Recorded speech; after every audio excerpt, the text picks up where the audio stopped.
El Banco Central hace política monetaria. Para ello, utiliza la tasa de política monetaria, buscando incidir en las tasas de interés a que los bancos captan ahorros y prestan para el consumo de los hogares y la inversión de las empresas. El objetivo de la política monetaria es mantener la inflación en torno a una meta definida por el Banco Central, logrando la estabilidad de precios y contribuyendo a crear las condiciones para un crecimiento económico sostenido. Banco Central de la República Dominicana, por la estabilidad y el crecimiento. En Banreservas apoyamos la voluntad de nuestra gente. Por eso celebramos 80 años escribiendo historias de crecimiento personal y profesional, mientras continuamos con nuestra gran labor de mejorar la vida de la gente, poniendo el corazón en cada momento. Banreservas, 80 años siendo el banco de todos los dominicanos.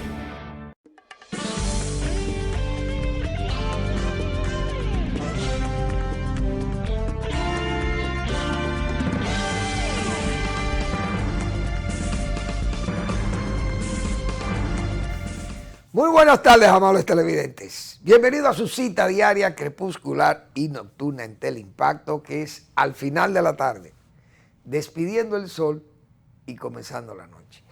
Ponga su caridad en buenas manos. Apoye el Patronato de Lucha contra el Cáncer de Villa González Incorporado. Yo me inclinaría a poner mi caridad en esas manos. Manos no pecaminosas. Manos libres de advertencias. Gente entregada con ancho ánimo a apoyar al prójimo más carenciado de las zonas rurales, de las zonas más cercanas a Villa González. Es un deber de todo buen ciudadano o ciudadana y de todo buen cristiano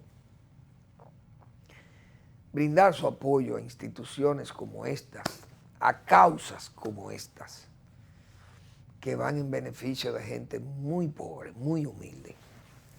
809-443-8010. También el Hogar Escuela Santo Domingo Sabio, usted puede acercar su caridad y apoyar jóvenes que están en alto riesgo de caer en la delincuencia, en el delito. Y esa institución vela porque estos jóvenes salgan con buena formación ciudadana y puedan servirle, serle útil a la sociedad. Y la Congregación Salesiana de la Iglesia Católica, que es quien está al frente de esta institución, quien la regenta, yo creo que vale la confianza poner su caridad en esas manos también. Avenida Independencia, casi esquina Avenida General Gregorio Luperón, aquí en Santo Domingo. Bien, el país estuvo anoche expectante, no hay duda, esperando las palabras del presidente, que diríamos, pocas veces había estado el país tan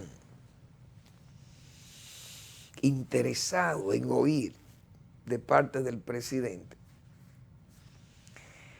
qué iba a pasar con la reforma fiscal, siendo así bien seco, como se dice, porque es que esa reforma fue objetada prácticamente por todo el mundo. Algunos, no hay duda, algunos políticos principalmente el Partido Laboral Danilista, todo el mundo sabe que también se opusieron, pero fue una oposición que uno siempre tiene que verla como una especie de doctor merengue, una merengada, porque uno sabe que a quien le conviene que haya un desorden, o que haya un tumulto, o que la gente se moleste y se sienta mal porque le han dado una especie de puñalada, trapera, qué sé yo. Entonces, ese tipo de cosas uno sabe que tienen beneficios políticos. Y quien está manos arriba ahora mismo, quien está con la justicia encima, es el Partido Laboral Danilista. Es decir, la gente que está en justicia por corrupción es gente del PLD. Pero no solamente gente del PLD, gente del de las familias o de los familiares del dueño del PLD, no del líder, porque ahí ya no hay liderazgo, del dueño del PLD, porque si hubiera liderazgo yo no le llamara Partido Laboral Danilista, yo le llamo Partido Laboral porque lo que hay es una especie de dependencia, de agradecimiento de gente que le sirvió al gobierno, que el presidente Danilo Medina los nombró, los distinguió, y esa gente hoy le guarda admiración, le guarda respeto, pero no es por liderazgo, es por agradecimiento, por no lucir malagradecidos, tal vez, no sé. Pero eso es lo que indica. Ahora, los sectores, no hubo prácticamente un sector, vamos a decir un sector organizado, que no se opusiera a esa reforma. No porque no sea necesaria, que la gente lo admitió, sino por la situación de viabilidad de esa reforma fiscal en momentos como estos, que son tan delicados, momentos de inflación, momentos de precariedad económica, porque incluso hay que ver, muchos salarios son muy bajos, porque los propios patronos no pueden tal vez hacerle frente a una buena alza salarial, porque han estado, no voy a decir que han estado apuñalados u oprimidos por la crisis, pero muy afectados por la crisis. Y ahora entonces, en esta post-crisis, que no dejamos de seguir con los problemas del virus y los enfermos y los hospitales y el gasto sanitario, y el gobierno necesita recursos para entender esas demandas del sector sanitario. Sabe que la situación no es de bonanza todavía para muchos pequeños y medianos empresarios, y pagar mejores salarios, que la gente se sienta mejor, qué sé yo. Entonces hay una situación que se está saliendo de un estado de calamidad pública, estamos saliendo. El presidente ha sido sesudo, juicioso, y escuchó no solo la voz del pueblo, también la voz que podía él pensar que era voz interesada, pero que no lo fue, porque partidos políticos como él, la Fuerza del Pueblo, principalmente Leonel Fernández, que es su principal vocero por ser el presidente y el líder de la Fuerza del Pueblo, fue más allá de decir que no era conveniente la reforma por falta de viabilidad de la reforma, sino que el presidente Fernández fue un consejero, le dijo al presidente Abinader y al gobierno, le dijo, miren, no es solamente la falta de viabilidad que tenga la reforma, sino que ustedes van a sufrir un deterioro en el apoyo de la población, van a sentir un deterioro de la fidelidad del votante incluso, del que votó por usted. O sea, en ese aspecto fue Leonel Fernández más que un político serio, un político honesto con eso. No trata de sacar ventaja o de entrampar al gobierno o llevar al presidente a una trampa y decirle, miren,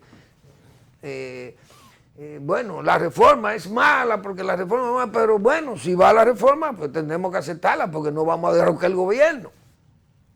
Sabiendo que detrás de esa expresión vendría entonces no el derrocamiento del gobierno puro y simple, viéndolo así tan secamente, sino vendrían las dificultades propias de una conmoción social, una situación que va a poner el gobierno en una debilidad y en apuros, prácticamente no de derrocamiento, pero sí de debilitamiento, que no tendría ni siquiera fuerza en los pulmones, como dicen, para respirar el gobierno, y eso no es lo que se buscaba. Repito, el PLD sí podía actuar como una especie de doctor merengue, porque fue lo que acabamos de explicar. Ahora, me gustó que el presidente fuera así, juicioso, que fuera sesudo, porque escuchó, repito, voces, las voces más altas de la opinión pública incluso, porque hasta los medios de comunicación, los líderes políticos, los líderes empresariales, las iglesias, hablaron sobre la reforma y todo el mundo estaba de acuerdo con que el presidente no anunciara una reforma. El presidente, repito, en su juicio de razón y de palabra, porque habló también en forma juiciosa, en forma clara, sencilla, simple, pero sincera, se veía sincera la expresión misma del presidente. Y entonces la gente ha aceptado de muy buenas formas esas explicaciones que dio el presidente para desistir de la reforma. Y eso está muy bien. ¿De quién se llevó? Yo diría, de un muerto. El presidente escuchó a un muerto. Oigan qué ejemplo, oigan qué paralelismo hago yo. Escuchar a un muerto.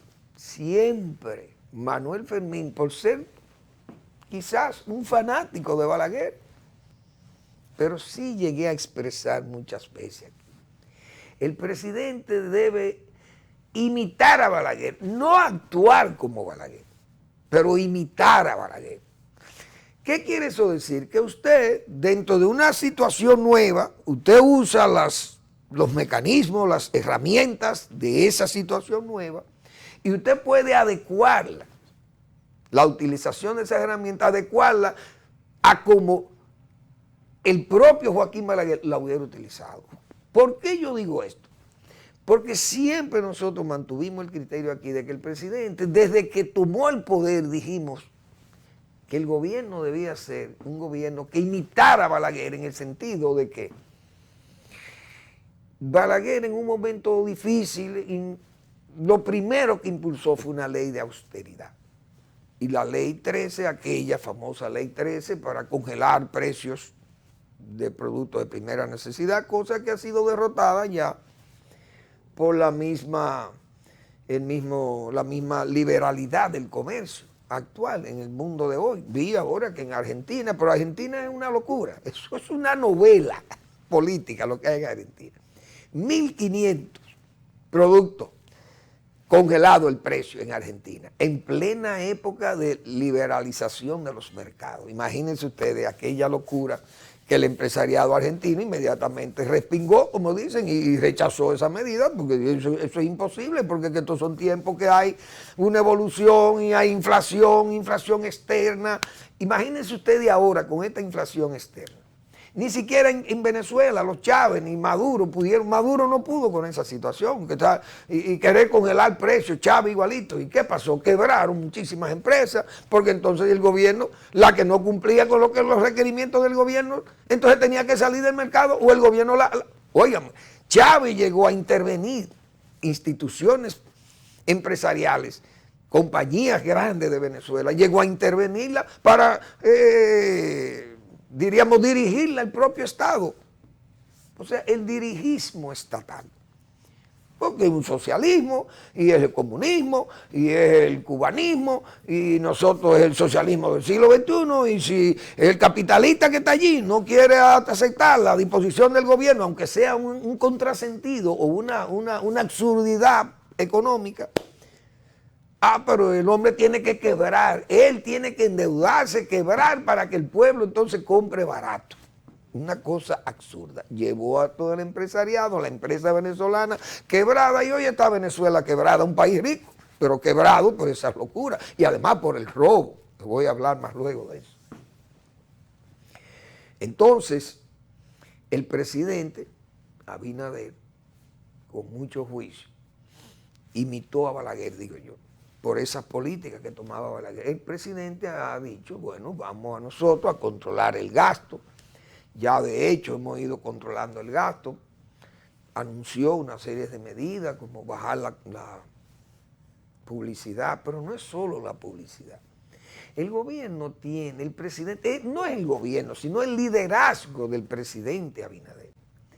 Tiene que hacerle caso a puntos planteados por el grupo de senadores, pero no a la agenda planteada por el grupo de senadores, porque eso es impracticable para el gobierno. Pues el gobierno tampoco puede ir ahora a actuar como Chávez contra los empresarios y los contratos y una serie de actividades económicas que están bajo el amparo de protecciones, de exenciones fiscales y cosas de eso que ya nosotros lo hemos explicado varias veces.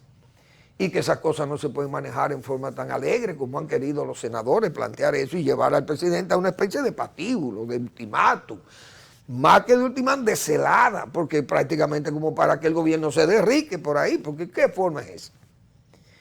Entonces, pero hay puntos buenos de lo que plantearon los senadores.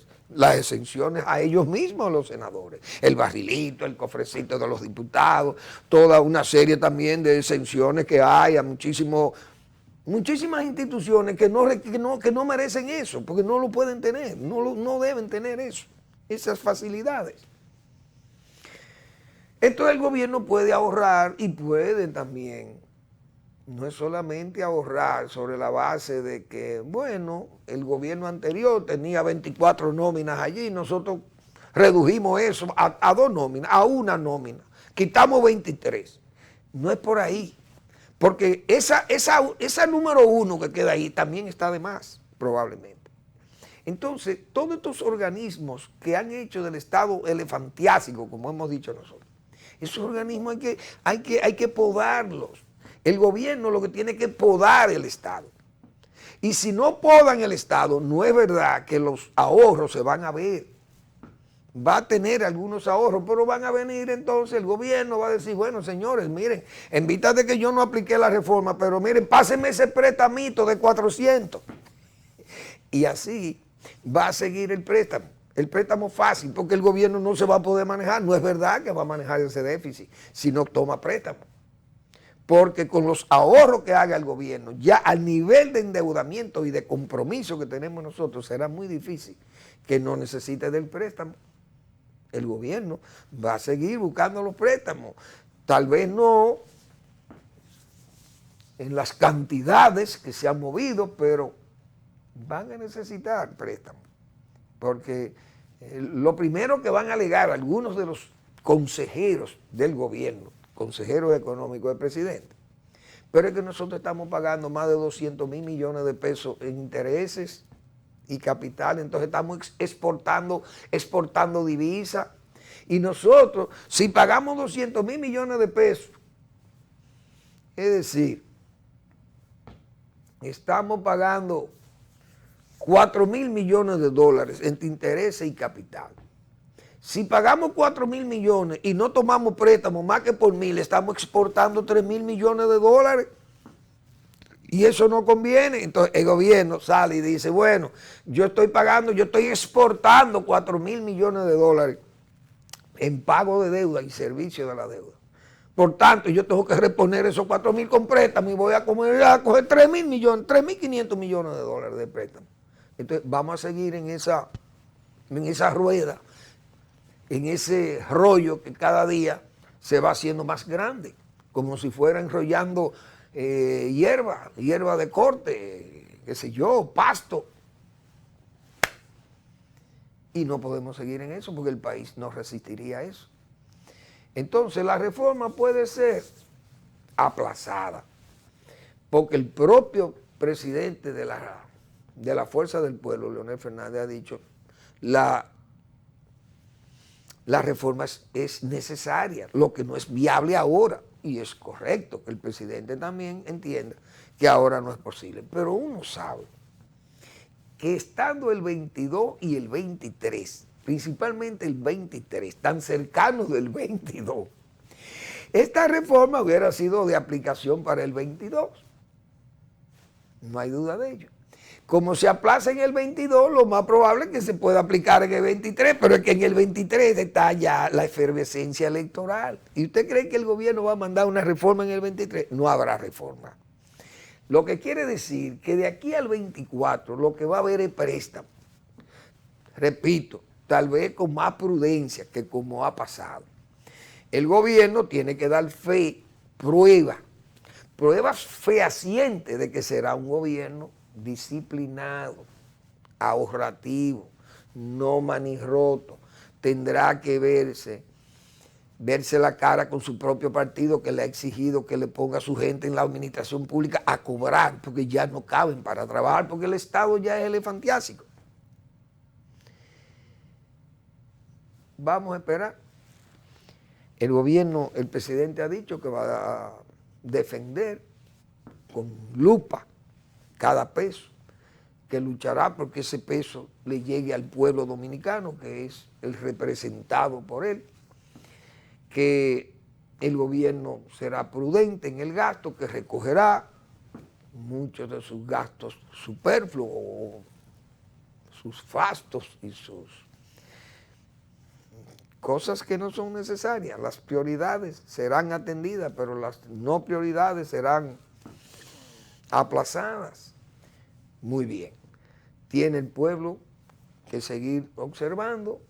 Vamos a ver cómo el gobierno se va a comportar. Tiene tantas ofertas que ha hecho el presidente, si podrá cumplir algunas de ellas, o todas las que ha hecho, o priorizar, como hemos dicho nosotros, las cosas que son más importantes, más útiles, más necesarias, y que el gobierno no se vea en apuros ni exigencias exageradas que no la pueda cumplir, pero que no siga, el presidente no puede seguir haciendo compromisos sabiendo que no lo va a poder cumplir, porque no hay los recursos. Entonces, por eso es que hemos dicho, ¿para qué? O sea, más que malecones, yo quiero el muro con Haití. Entonces, los malecones, bueno, pues que esperen los malecones, porque eso es lo que ha ido minando, pienso yo, las fuerzas del gobierno, las fuerzas fiscales del gobierno. Es que usted no puede iniciar obras que sean obras no prioritarias, porque eso es un dinero que se desangra. Entonces si las exigencias son siempre muchas y muchas comunidades y al mismo tiempo, entonces el presidente llega un momento que el presidente no se va a atrever a salir a las calles. Pero bueno, hay que darle apoyo al presidente de la República. Ha sido muy sensato, prudente, sesudo, franco, y ha dicho la verdad. Y el pueblo tiene que darle un voto de confianza al presidente y al gobierno. El gobierno tiene también que dejarse ayudar, no hay duda de ello. Y aquellos funcionarios que lucieron tan mal, excedidos en hablar de más, quizás lo pusieron, como se dicen, de voceros para fines de ablandar a la población, o de hacer creer que no eran tan exorbitantes las alzas que venían. Trataron de explicar que los impuestos no eran impuestos directos a las familias de clase media, por ejemplo, a los más, que eran impuestos progresivos a las familias que mayores ingresos tienen y que más beneficios retienen. Qué sé yo, pero hubo gente que actuó en forma totalmente descaminada. Como esos casos que vimos del director del presupuesto, el mismo ministro de Economía, esa gente, en una democracia funcional, una democracia moderna, una democracia actualizada, ese tipo de funcionarios renuncian y dejan a los presidentes para que el presidente pueda nombrar a otras personas y quitar ese manchón del gobierno, porque entonces se ven las cosas como si estuvieran guardadas, aparcadas ahí, que están ahí porque la tienen esa gente, ellos tienen la evidencia de esa reforma, la tienen guardada para en un momento dado sacarla. Es decir, si bajare, por ejemplo, el nivel de inflación, ponga usted, perdón, si el petróleo bajara precios como aquella vez prepandemia que llegaron hasta a regalar el petróleo. Imagínense que el precio del petróleo bajara a 40 o 50 dólares, que la gente siente ese alivio. Podían verse estimulados entonces el gobierno y decir, bueno, ya este es un momento bueno porque la gente sabe que las cosas han bajado, las cosas están más asequibles, la gente está más tranquila, ya es tiempo de poner un par de impuestos, qué sé yo. Uno no sabe. Si renuncian a esta gente, tal vez se llevan el proyecto por ahí. Miren, llévenselo ese proyecto de reforma. Pero en una democracia moderna, esos ministros renuncian. ¿Por qué? Porque sus posiciones inflexibles, el sí o sí, esas posiciones han sido derrotadas por la realidad. Y después de derrotar a la realidad, lo derrota más el discurso del propio presidente de la República. Así que hay que saludar y apoyar al presidente Abinader, que realmente ha sido franco, ha sido sincero, no ha sido autoritario, no ha querido lucir que él está por encima del bien y el mal, que yo soy el presidente y que por encima de, nada más que por encima de mi cabeza pueden pasar. O sea, no ha actuado con esa insensatez, ha actuado con la prudencia, la sensatez y la buena fe de un presidente cercano, tiene esa cercanía el presidente Abinader, y con la sinceridad y la claridad que habló, le dan ese beneficio de aprobación por parte de la ciudadanía. Vamos a la pausa.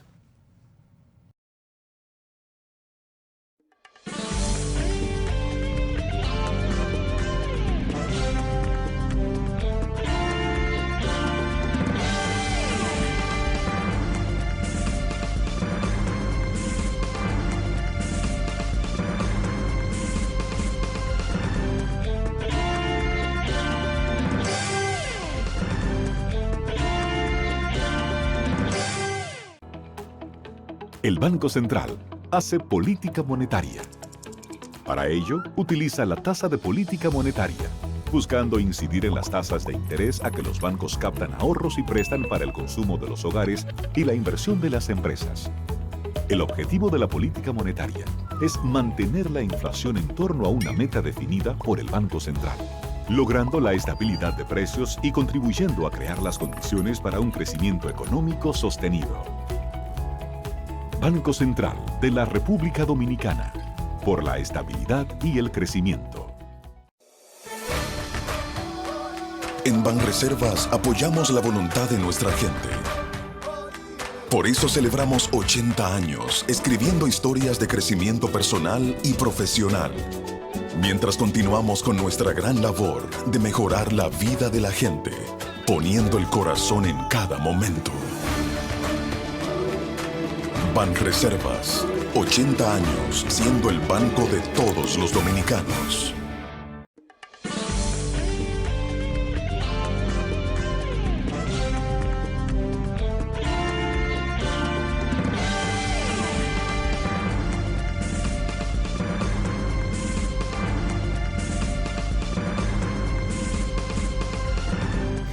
Bueno, señores, hay una expresión para uno ponerle atención a las cosas cuando se dice, póngale el ojo al Cristo.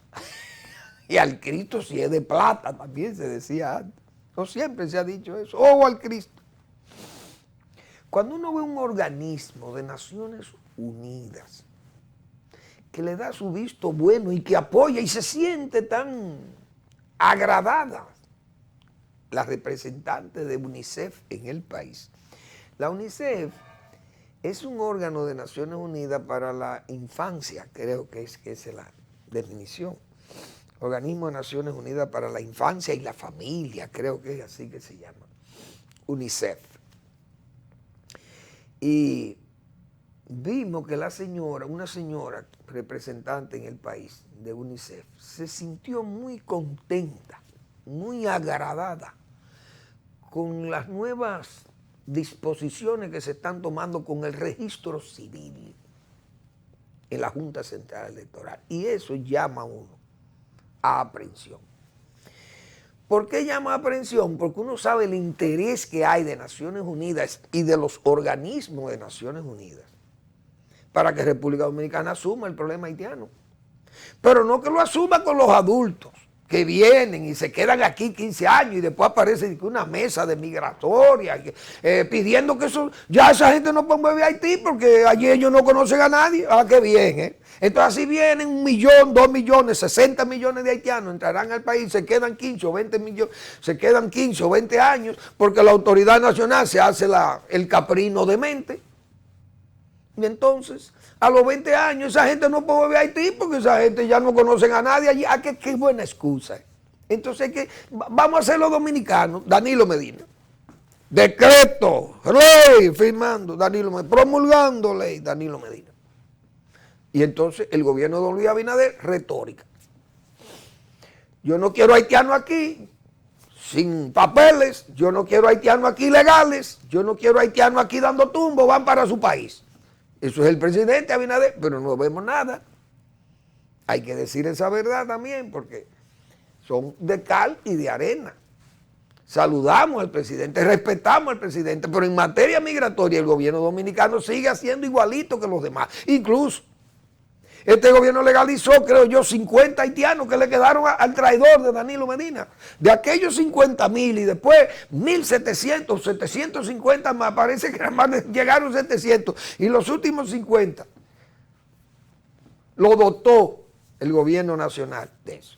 Entonces aquí tenemos, por ese registro civil, maleado de la Junta Central Electoral, por oficiales de la oficialía de esas juntas, que fueron un verdadero mercado vendiendo actas de nacimiento, registros de niños, y eso es un desorden. Y tenemos entonces millones o miles, cientos de miles de dominicanos falsos, haitianos falsificados como dominicanos.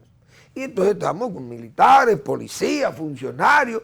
Yo vi un funcionario que director de un parque por ahí, que si uno sabe que esas son gente que son, la mayoría son gente haitiana. Y usted ve con los apellidos, con un apellido italiano y lo hacen patuá haitiano. Imagínense ustedes cómo que está esto. Entonces, esto ha sido un desorden hecho por dominicanos, porque no son haitianos los que están aquí al frente de la oficialía del Estado Civil. Son dominicanos, delincuentes,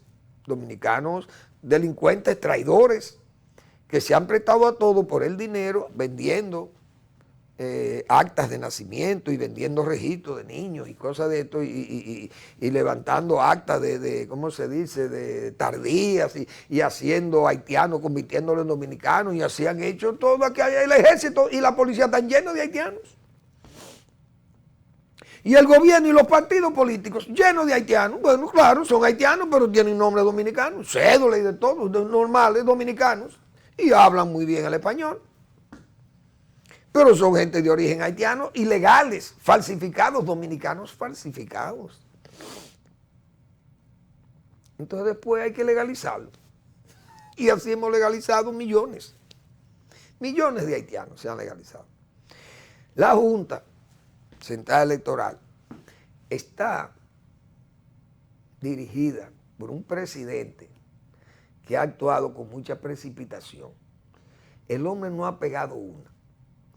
El hombre, el presidente de la Junta Central Electoral, tuvo un buen desempeño en el Tribunal Superior Electoral, pero ha llegado a la Junta Central Electoral y parece que llegó a su máximo grado de incompetencia, como digo yo. Ha llegado, como dicen las fórmulas de Peter, por la tesis o la teoría de la jerarquiología, llegó a su máximo grado de dirección. Entonces ahí en la Junta ha querido dejar huellas propias, no quiere ni siquiera montarse en las huellas de los pasados. Y el hombre actúa con una precipitación increíble que todos vimos. Lo que pasó con las decisiones tomadas, con resoluciones aquellas de los partidos mayoritarios y todo eso. Entonces el Tribunal Superior Electoral prácticamente derrotó ese esfuerzo desesperado de un presidente de Junta Central Electoral que mandó eso como sacó esa resolución como sin pensarla. Y el Tribunal Superior Electoral entonces decidió ponerle fin a esa decisión de él. Eso no se puede. Y se lo dijeron que no se podía.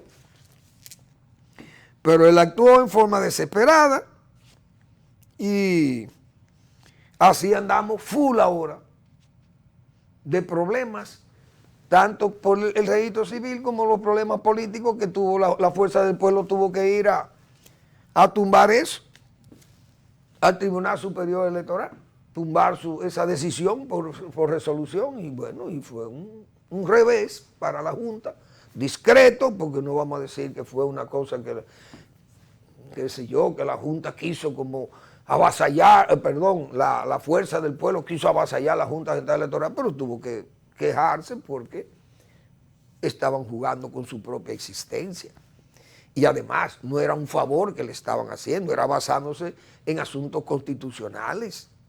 En eso fue que se basó esa decisión del Tribunal Superior Administrativo. Por eso digo, fue un revés, un discreto revés. Un revés muy discreto, pero la Junta lo aceptó y el señor presidente de la Junta también aceptó tranquilo aquella decisión del Tribunal Superior Administrativo. Pero eso que ha dicho la señora esta, vamos a ver cómo que se llama, la señora de UNICEF, y yo lo tengo por aquí, el nombre de ella, aquí, apoyan modificar ley de registro civil. La doctora Rosa Elcarte, representante de UNICEF en República Dominicana. La señora dice que la representante dijo que el punto más significativo que establece la propuesta es que el registro civil sea único, en formato físico y electrónico, lo cual da paso a la automatización del mencionado registro, incorporando la tecnología, los procesos, haciéndolos más seguros, ya que con esta medida se superan posibles errores de transcripción manual y se elimina la necesidad de mantener los libros físicos que se pueden deteriorar con el tiempo. Hasta ahí eso está bien.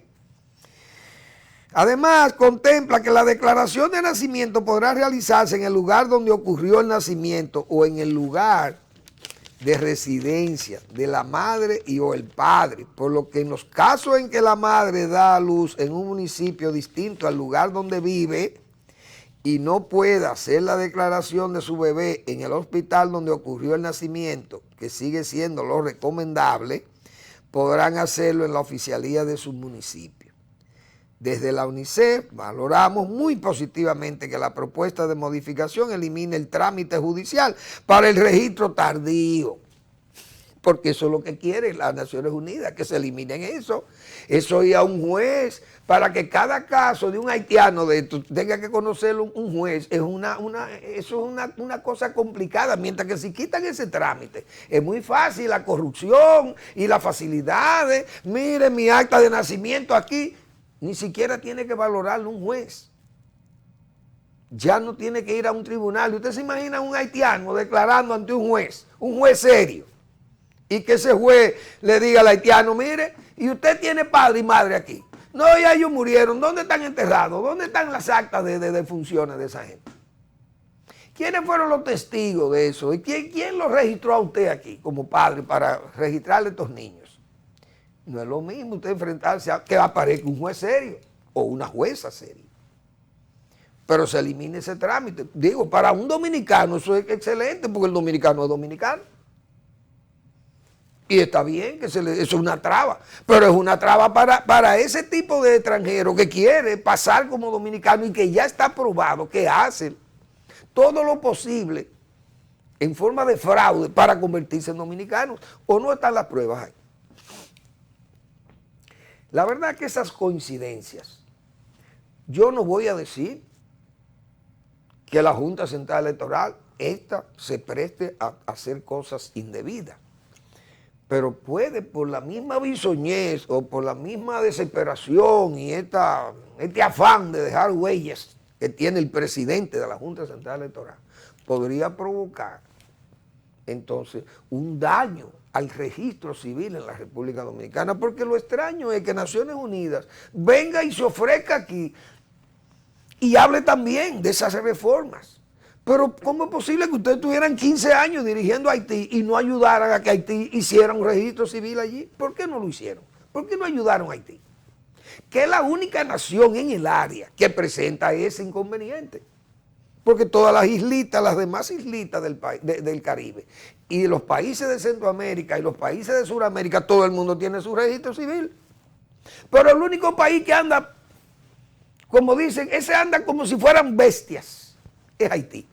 Y Naciones Unidas, 15 años dirigiendo a Haití, y no fue posible ayudar a ese pobre país a que organizara su registro civil, que organice sus ciudadanos, que por lo menos si quisieran salir de ese país, salen con nombre y apellido, o salen con un documento, se ahogan en la mar, como se dice, y llegan, señores, que usted no sabe, tienen que enterrarlo en fosas comunes, porque no saben quiénes son, llegan sin ninguna documentación.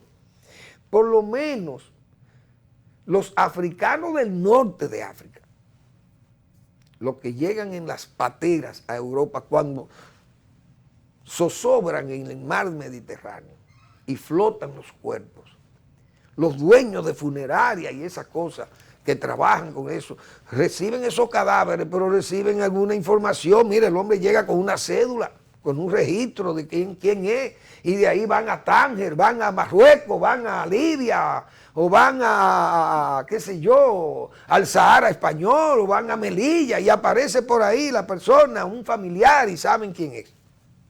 O a Yemen, o a Afganistán, por lejos que tengo, a Siria. Pero llegan con una documentación. Ahora los que vienen del Sahara, del Sub-Sahara, de allá, de Mali, y de esa zona de Camerún, y todo, llegan sin ninguna documentación y hay que enterrarlos en fosas comunes, porque no tienen ninguna representación, no hay nadie que lo conozca. Así mismo son los haitianos. Aquí no perecen, pero cuando cae una patera de estas de los haitianos, ahí en el Atlántico, ¿a quién entierran?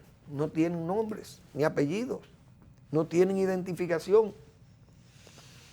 Vamos a la pausa.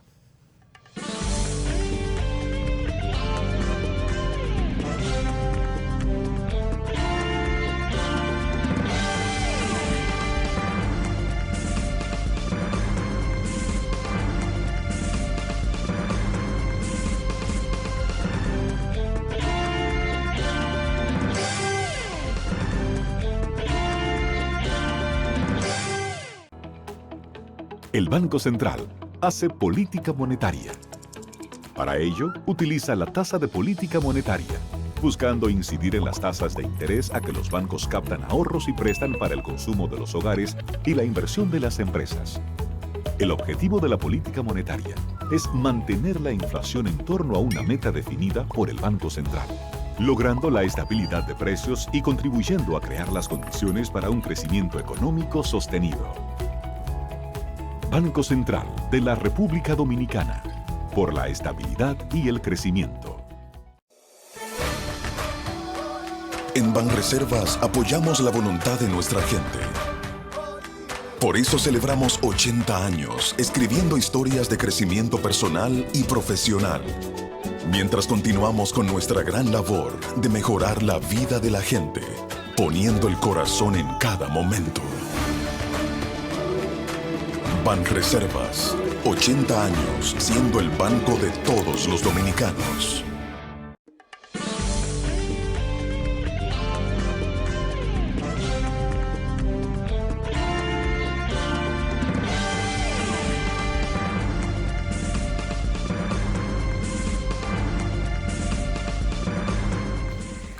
Bien, como todos los miércoles, el doctor Marino Vinicio Castillo publica La Pregunta, su blog La Pregunta. Hoy jueves, yo espero que ustedes tengan acceso por Google en sus teléfonos inteligentes y usted pueda accesar y ver, leer, recuento de maquinaciones en tiempo de pandemia. Esos trabajos de Marino Vinicio Castillo, que son también ponderados, de su recto juicio, de razón y de palabra, léalos. Léalos. Lectura razonada hay que hacer de los trabajos de Marino Vinicio Castillo, que son pedagogía pura.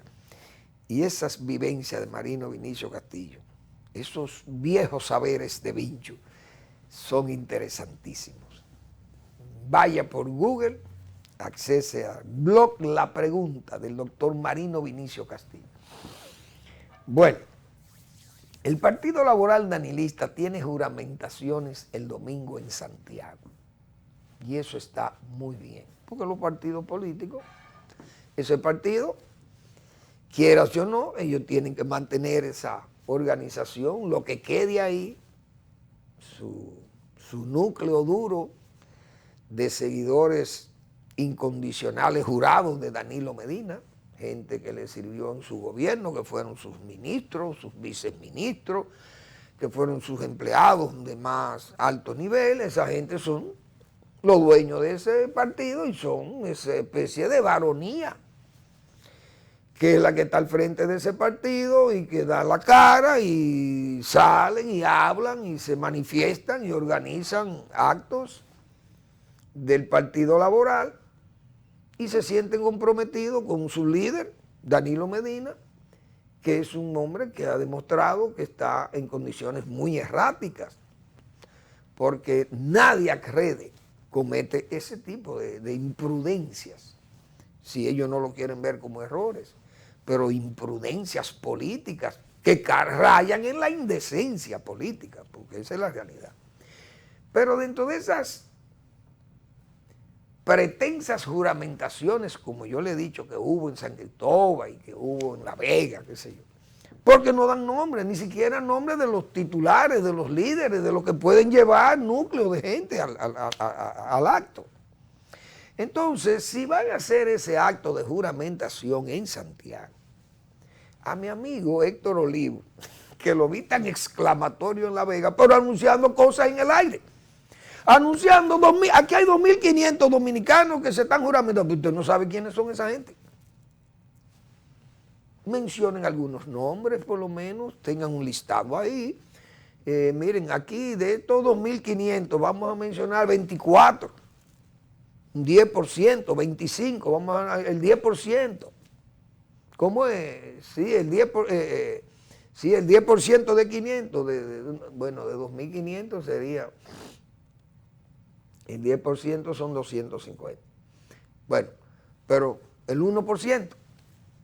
Miren, aquí hay 25, 20, qué sé yo, militantes que son gente, entre ellos, hay gente que se postuló a síndicos, otros se postularon a regidores, o a diputados, o a senadores, o fueron funcionarios de alto nivel del gobierno de Danilo Medina, que aunque no fueran militantes de ese partido, decidieron integrarse y ahora se están integrando a su partido y a su líder, porque le agradecen, se sienten comprometidos con él, pero por lo menos que mencionen algunos nombres, porque hemos dicho, la Fuerza del Pueblo saca 15, 20, 10, o menciona los más notables, y el resto enseña incluso un listado donde están los nombres y las cédulas, me imagino, de los que se están juramentando ahí, porque es muy fácil hacer un bulto. Eso no se ha dado cuenta el Partido Laboral Danilista, que hacen el ridículo con eso. Porque usted viene y dice, mire, vamos a un acto cerrado en un club en Santiago. Full. Llevamos 2.000 personas ahí. Pero ¿y qué es lo que lleva 2.000 o 3.000 personas entre activistas forrados de dinero como están esta gente? Y llevarlo al acto y presentarlo allí como que son nuevos militantes de ese partido, que incluso,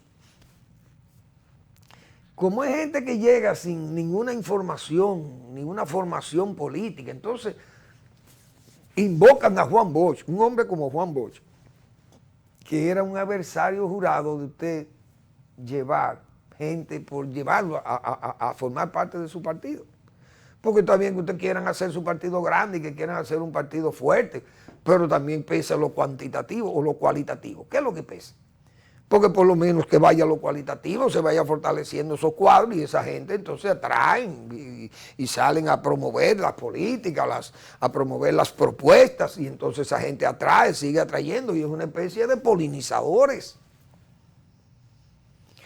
Pero esta gente que entra así, aquí hay 2.500 que se están juramentando y no mencionan el nombre de una persona, a ver si lo conocen en la zona como un ingrediente nuevo para ese partido.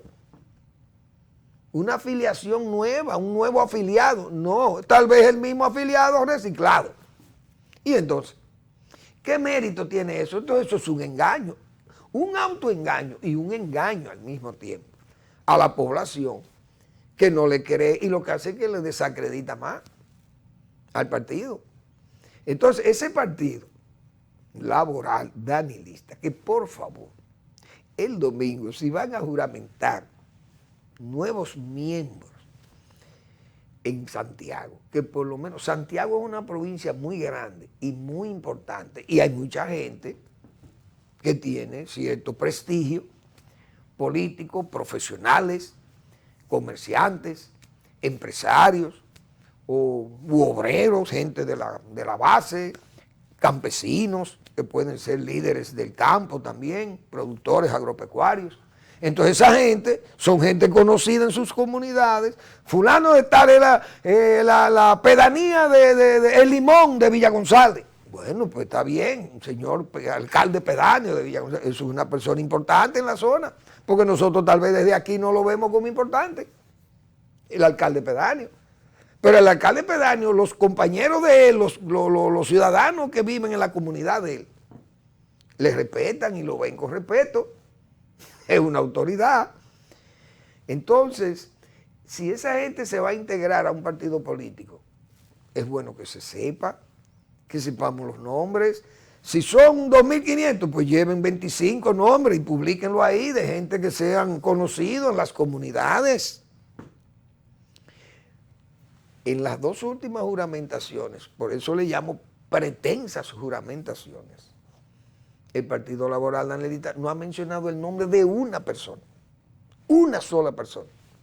¿Qué quiere decir? Que entonces la gente son llevados para hacer un bulto y hacerle creer a los que todavía están en ese partido y a los que no están en ese partido, hacerle creer que ese partido está vivo, que ese partido tiene la misma membresía, que prácticamente los que se han ido son algunos.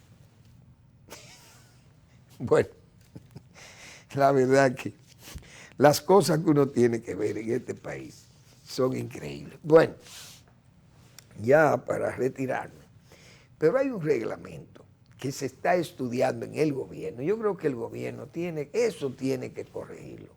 El gobierno no puede poner el reglamento eléctrico en manos de Lutero.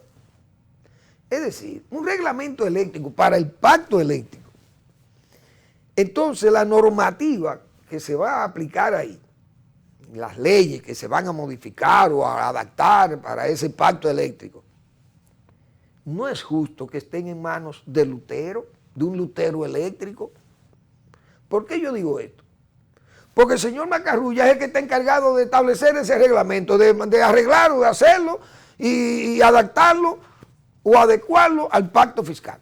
Pero resulta que Macarrulla es un hombre de la familia Vicini, del consorcio Vicini, y el consorcio Vicini es el dueño del 50% de la energía. Por lo menos esas cosas yo creo que debieran guardarse cierta discreción, cierto respeto, porque que eso se ve a todas luces, como dice la expresión. Eso está demasiado cargado para un lado, de que ese reglamento no es una garantía de que va a ser bien para los intereses del Estado. Porque el propio Macarrulla, repito, puede ser un hombre serio, yo no digo que no lo sea, pero los intereses pesan mucho. Y estamos hablando que la familia Vicini es la dueña del 50% de toda la energía que se genera en República Dominicana. Y si el representante de la Casa Vicini, que todo el mundo sabe que Macarrulla es un representante de los Vicini, es el secretario, el ministro de la presidencia, y a cargo de él está reglamentar el negocio eléctrico, lo más lógico es que pensemos que las cosas van a salir derivando o van a salir pesando para un lado más que para otro, probablemente. Gracias por su atención, nos vemos mañana en otra entrega de Al Final de la Tarde, despidiendo el sol y comenzando la noche.